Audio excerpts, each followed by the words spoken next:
आपके समक्ष यजुर्वेद के 20वें अध्याय का 64वां मंत्र है। आप उसे ध्यानपूर्वक सुने और समझने का प्रयास करें। ओम अश्विनाभेजं मधुभेजं न सरस्वती इंद्रे तस्त्वाय सहस्रिरूपरूपमधुसुते। मंत्र के पदार्थ में ऋषिगण लिखते हैं, न हमारे लिए अश्विना विद्या सिखाने वाले अध्यापक उपदेशक, सरस्वती विदुषी शिक्षा पाई हुई माता और त्वष्टा सूक्ष्मता करने वाले ये विद्वान लोग सुते उत्पन्न हुए। इंद्र परमेश्वर में, भेजम सामान्य और मधु भेजम मधुरादि गुणयुक्त औषधि, यश कीर्ति श्रियम लक्ष्मी और रूपम रूपम रूप को अधु धारण करने को समर्थ हो गए। इस मंत्र के भावार्थ में ऋषिगण लिखते हैं, जब मनुष्य लोग ऐश्वर्य को प्राप्त हुए तब इन उत्तम औषधियों, कीर्ति और उत्तम शोभा को सिद्ध करें।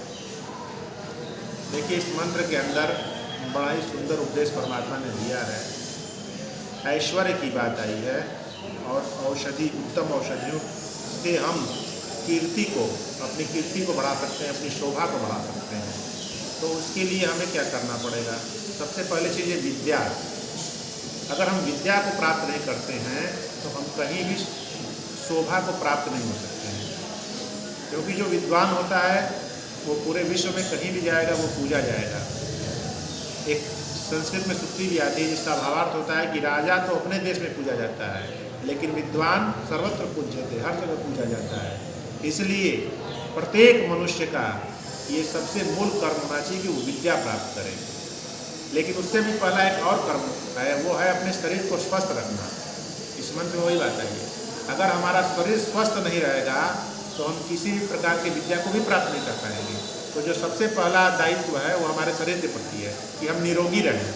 उसके लिए उत्तम औषधियाँ, इस संसार में परमात्मा ने विभिन्न प्रकार की औषधियाँ दी हैं, उनके बारे में भी हमें जानना चाहिए। इसलिए हमें चिकित्सा शास्त्र को भी पढ़ना चाहिए और विभिन्न औषधियों की जानकारी लेकर उनका प्रयोग करना चाहिए, जिससे हमारा शरीर स्वस्थ रहे, बल रहे, बुद्धि बढ़े। ऐसी बहुत सी औषधियाँ आती भी हैं आज की डेट में, कई कंपनी आयुर्वेद की।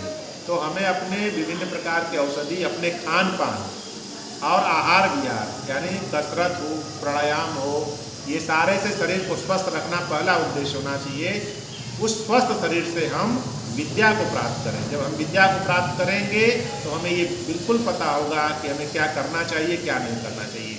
इससे हमारा लाभ है, हमारे परिवार का लाभ है, हमारे समाज का लाभ है, हमारे राष्ट्र का लाभ है। ये ज्ञान हमें विद्या से प्राप्त होता है। वो विद्या परमात्मा ने वेदों के अंदर दी है। तो हम वैदिक साहित्यों को, जिसका भाष्य ऋषियों ने किया हुआ है, उसको हम पढ़ें। जब हम पढ़ेंगे तो निश्चित रूप से हमारा जीवन सफल होगा। क्योंकि अगर हम मनुष्य होकर अगर जानवरिक की तरह जीवन जिए तो वो व्यर्थ हो जाएगा, फिर कोई मज़ा नहीं रहेगा फिर जीवन में। मनुष्यता हमारे अंदर होनी चाहिए, क्वालिटी होनी चाहिए, और क्वालिटी ज्ञान से ही आता है। इसलिए हम लोग ज्ञान के साधक बने। ये सारे विचार प्रतिदिन आपको मेरे द्वारा दिया जाता है, इसलिए कि ताकि संसार के अंदर अच्छाई और गुण, अच्छे अच्छे गुण लोगों में डेवलप हो। एक चीज़ तो आप जान लीजिए, मुख्य बात, कि हम अपने निर्माता स्वयं हैं। समाज के लोग हमारा सहयोग कर सकते हैं, लेकिन अगर हम स्वयं नहीं चाहेंगे तो कभी अपना निर्माण नहीं कर सकते हैं। हाँ, निर्माण नहीं करेंगे तो विध्वंस अपने आप होता है, उसमें किसी चीज़ की जरूरत नहीं होती है। जिस प्रकार आप बाल को ऊपर फेंकते हैं तो ऊपर फेंकने में बल लगाना होता है, वो नीचे गिरने में कोई बल नहीं लगता है। तो मनुष्य को नीचे गिरने में बल नहीं लगता है, ऊपर उठने के लिए प्रयास करना पड़ता है। तो आप इन सब विचारों को आत्मसात करें और आगे बढ़ें। इन्हीं शुभकामनाओं के साथ इस वेद मंत्र का विचार मैंने आपके सामने रखा। धन्यवाद।